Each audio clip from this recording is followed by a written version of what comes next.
So I think it's important to distinguish two different kinds of movements and protests that are called populist.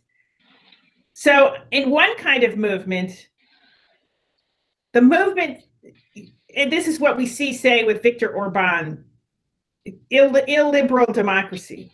On that kind of movement, the people are defined as only a subset of the citizens, and others are excluded.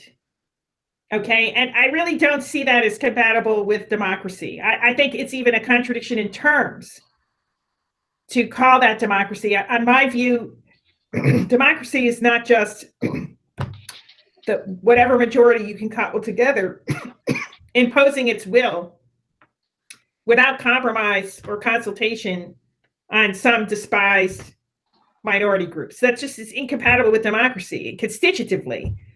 With democracy or with liberal democracy? No, with democracy itself. I mean, democracy, okay, I think, it requires government by discussion among equals. So you cannot just outline certain groups that are going to be permanently subordinated or marginalized within the polity just because of who they are.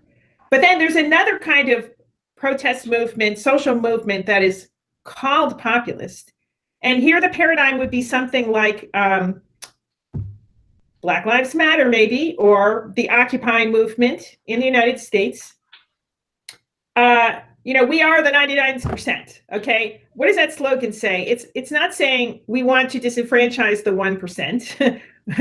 It's saying we want a seat at the table. We want to be included and have a voice, not to exclude others, but to be included.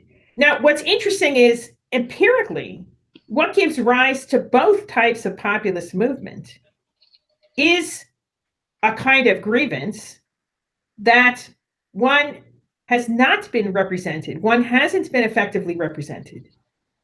And empirically, right, that feeling, that grievance, often does have some real force to it. But it could be expressed in an exclusionary way or in an inclusive way. And I think the only democratic way is inclusive.